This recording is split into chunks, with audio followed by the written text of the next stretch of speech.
एकलव्य विद्या संकुल।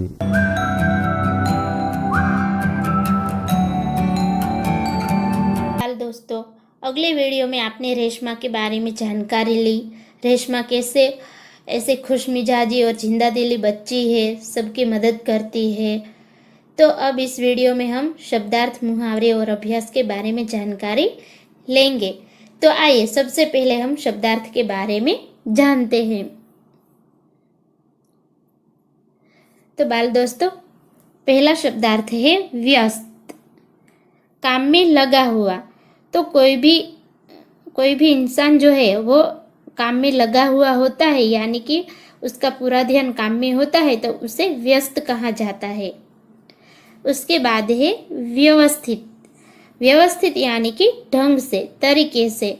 तो अच्छे ढंग से कुछ ऐसे हमने सजाया हुआ हो, या फिर कुछ रखा हुआ हो, या फिर हमने अपनी जो किताबें हैं वो अच्छे से हमने रखी हो, तो उसे कहते हैं व्यवस्थित रखना।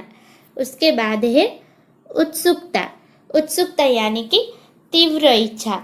तो हम कई बार बोलते हैं कि ये तो घूमने के लिए जाने के लिए उत्सुक है। तो बच्चों को ऐसे घूमने की तीव्र इच्छा होती है, तो उत्सुकता का एक अर्थ होता है तीव्र इच्छा। उसके बाद है बुजुर्ग। बुजुर्ग यानी कि बड़े बूढ़े। तो बाल दोस्तों, जो ऐसे ज़्यादा उम्र वाले होते हैं, जैसे कि हमारे दादा दादी, नाना नानी, तो ऐसे जो ज़्यादा उम्र वाले लोग होते हैं तो उन्हें बुजुर्ग भी कहा जाता है, और उसका एक अर्थ है बड़े बूढ़े, तो उन्हें बूढ़े लोग भी कहा जाता है। उसके बाद का शब्दार्थ है त्योहार। तो त्योहार यानी कि पर्व, उत्सव। तो बाल दोस्तों, त्योहार यानी कि हम जो जन्माष्टमी का, दीपावली का, उत्तरायण का, ये जो त्योहार मनाते हैं तो उन्हें पर्व भी कहते हैं। जैसे कि दीपावली का पर्व, फिर उत्सव कहते हैं, तो जैसे कि जन्माष्टमी का उत्सव। तो त्योहार का ऐसे दो अर्थ निकलते हैं, पर्व और उत्सव। उसके बाद का है दृढ़ता। तो बाल दोस्तों, दृढ़ता यानी मजबूती और दृढ़ होने का भाव। यानी कि हमारा कोई विचार होता है, हमारी सोच होती है, तो वो एकदम मजबूत हो, जो किसी भी कारण से हम नहीं छोड़ना चाहते हो, तो इसे दृढ़ता कहते हैं। जो जिसका दूसरा अर्थ होता है मजबूती, यानी कि दृढ़ होने का भाव, यानी कि हमारी बात पर टिके रहना। उसके बाद का है दैनिक। तो दैनिक यानी कि रोजाना, प्रतिदिन। तो कोई काम जो है हम रोजाना करते हैं, प्रतिदिन करते हैं, जैसे कि नहाना, कपड़े धोना, पढ़ाई करना, होमवर्क करना, तो इसे दैनिक कहा जाता है। कि ये दैनिक यानी कि हर दिन हम सारे दिन ये काम करते रहते हैं, रोजाना। तो दिन में एक बार तो ये काम करते ही है, तो उसे दैनिक कहते हैं। और उसका दो शब्दार्थ होते हैं, रोजाना और प्रतिदिन।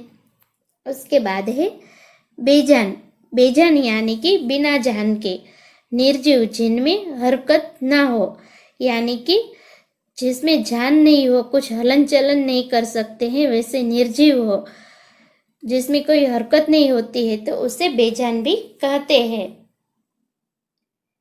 उसके बाद है बाधा। बाधा यानी कि रुकावट। तो हम कोई काम करते हो तो उसमें रुकावट आती है, तो हम उसे बाधा भी कहते हैं। तो बाधा का एक अर्थ होता है रुकावट। उसके बाद है जिंदा दिली। जिंदा दिली का अर्थ है खुश मिजाजी, विनोद प्रियता। विनोद प्रियता यानी कि जो हंसी खुशी वाला इंसान होता है उसे विनोद प्रिय भी कहते हैं।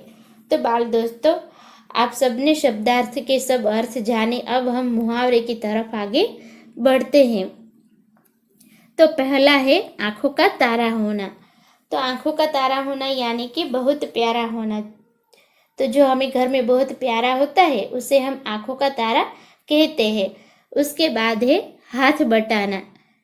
हाथ बटाना यानी काम में मदद करना। तो बाल दोस्तों, जब हम घर में काम में मदद करते हैं तो कहते हैं हाथ बटाना। उसके बाद है पीठ थपथपाना। पीठ थपथपाना यानी कि शाबाशी देना। तो जब हम कुछ अच्छे काम करते हैं तो हमारे मम्मी पापा जो है वो हमारे पीठ थपथपाते हैं। तो बाल दोस्तों अब हम अभ्यास की ओर आगे बढ़ते हैं।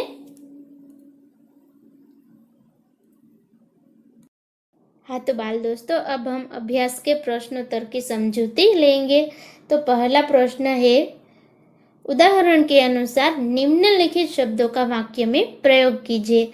तो बाल दोस्तों यहाँ पे जो ये शब्द दिए गए हैं इसके हमें वाक्य में प्रयोग करने हैं। तो यहाँ पे एक उदाहरण भी दिया गया है।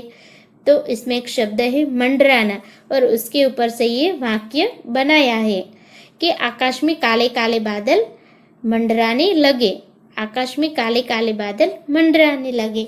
तो अब हम यहाँ पे जो शब्द दिए गए हैं उसका वाक्य प्रयोग करते हैं। पहला है बाधा।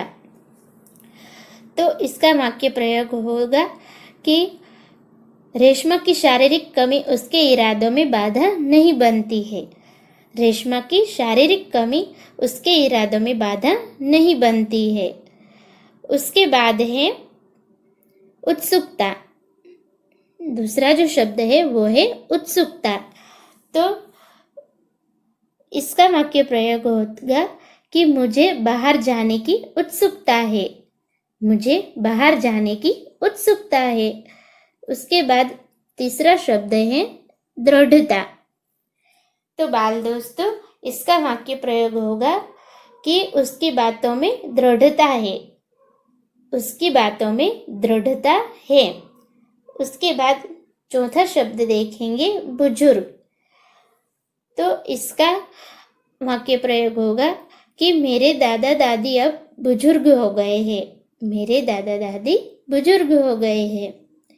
उसके बाद पांचवा है व्यस्त। तो इसका वाक्य प्रयोग होगा कि मम्मी पापा काम में व्यस्त है। मम्मी पापा काम में व्यस्त है। तो बाल दोस्तों अब अगले प्रश्न की ओर आगे बढ़ते हुए दूसरा प्रश्न है, प्रश्नों के उत्तर दीजिए। प्रश्नों के उत्तर दीजिए। तो इसमें पहला प्रश्न है, दीदी आपका यह धमाकेदार धक्का मुझे हमेशा याद रहेगा। गोलू ने रेशमा से ऐसा क्यों कहा? तो बाल दोस्तों जब गोलू ने कहा रेशमा से कि आपका धमाकेदार धक्का मुझे याद रहेगा, तो ऐसा क्यों कहा? तो ऐसा इसलिए कहा क्योंकि रेशमा ने जो है अपनी पूरी फुर्ती यानी कि अपनी पूरी ताकत लगाकर गोलू को धक्का दिया और खुद भी गिर गई और उसके ऊपर उसकी कुर्सी गिर गई। इसकी वजह से धमाका हुआ हो ऐसी आवाज हुई। इसलिए गोलू ने रेशमा से कहा कि आपका धमाकेदार धक्का मुझे याद रहेगा। उसके बाद दूसरा प्रश्न है, रेशमा की शारीरिक कमी उसके इरादों में कभी बाधा नहीं बनी। भाव समझाइए। तो इसका क्या उत्तर होगा? तो इसका उत्तर होगा कि रेशमा एक जिंदादिली और मेहनतू लड़की है। वो अपनी जो शारीरिक कमी है यानी कि उसके जो बेजान पैर है उसको अपनी सोच में, अपने इरादों में, उसके जो विचार है आगे बढ़ने के लिए किसी की मदद नहीं लेनी, किसी पर निर्भर नहीं होना, तो ये जो इसके इरादे हैं उसमें कभी भी बाधा नहीं बनती है। इसलिए रेशमा की शारीरिक कमी उसके इरादों में कभी बाधा नहीं बनती। तो बाल दोस्तों अब आगे प्रश्न को बढ़ाते हुए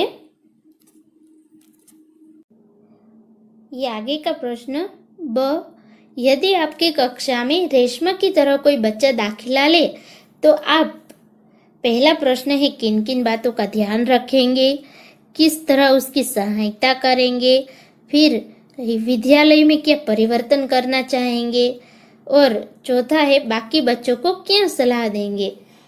तो बाल दोस्तों इस प्रश्न में ऐसा कहा है कि अगर आपकी कक्षा में आपके साथ रेशमा की तरह किसी कोई बच्चा दाखिला ले यानी कि हम अपनी भाषा में कहें कि एडमिशन ले, तो आप क्या करेंगे, उसकी किन किन बातों का ध्यान रखेंगे, उसकी सहायता किस तरह करेंगे, अपना जो विद्यालय है, पाठशाला है, उसमें क्या परिवर्तन करना चाहेंगे, फिर बाकी के जो बच्चे हैं उन्हें क्या सलाह देंगे।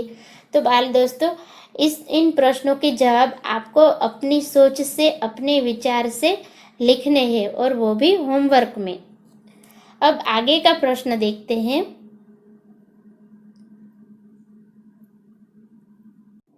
हाँ तो बाल दोस्तों, अब तीसरा प्रश्न है, सोचकर बताइए।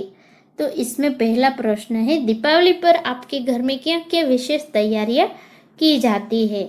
तो बाल दोस्तों, जब दीपावली आने वाली होती है तो दीपावली पर पहले तो घर साफ किया जाता है, मकड़ी के झाले निकाले जाते हैं और कुछ चीज़ें जो पुरानी होती है उन्हें फेंक दी जाती है और उसकी जगह नई चीज़ें लाई जाती है। फिर घर में दिए लाए जाते हैं, नए नए रंग लाए जाते हैं रंगोली करने के लिए, नए कपड़े लाए जाते हैं। फिर घर की जो सजावट की कुछ नई चीज़ें होती है वो लाई जाती है। उसके बाद नए कपड़े लेते हैं, न कुछ मिठाइयाँ लाते हैं और कुछ मिठाइयाँ घर पे बनाते हैं, नाश्ते की कुछ चीज़ें बनाते हैं। फिर कई औरतें जो है वो दीपावली पर सोने के गहने भी लेती है। तो ऐसी विशेष तैयारियां दीपावली पर की जाती है। उसके बाद दूसरा प्रश्न है, क्या दीपावली पर पटाखे छुड़ाने चाहिए, क्यों। तो बाल दोस्तों, दीपावली पर कुछ छोटे पटाखे होते हैं उन्हें छुड़ाने चाहिए, क्योंकि उन्हें जलाने से हमें नुकसान नहीं होता और हम जलने की जो जलने की चीज़ें भी जो है वो नहीं रहती और ऐसे पटाखों से हम जल नहीं सकते। और जो बड़े पटाखे होते हैं उनसे जलने की संभावना रहती है और बड़े पटाखे छुड़ाने से वातावरण में प्रदूषण होता है और वो हाथ में ही जो जल जाते हैं तो हमारा हाथ भी जला सकते हैं। इसलिए छोटे पटाखे छुड़ाने चाहिए और बड़े पटाखे जो है उन्हें नहीं छुड़ाने चाहिए। उसके बाद का प्रश्न है, तीसरा प्रश्न, किसी ऐसी घटना का वर्णन कीजिए जब आपको किसी ने बचाया हो या आपने किसी की सहायता की हो। तो बाल दोस्तों, इस प्रश्न का जवाब आपको अपनी सोच के अनुसार, अपने विचार के अनुसार लिखना है। तो बाल दोस्तों, मैंने आपको अभ्यास में जो प्रश्न करवाए हैं और जो शब्दार्थ और मुहावरे करवाए हैं वो आपको याद रखने हैं और उसमें से शब्दार्थ आपको अपने होमवर्क में लिखने हैं। वंदे मातरम।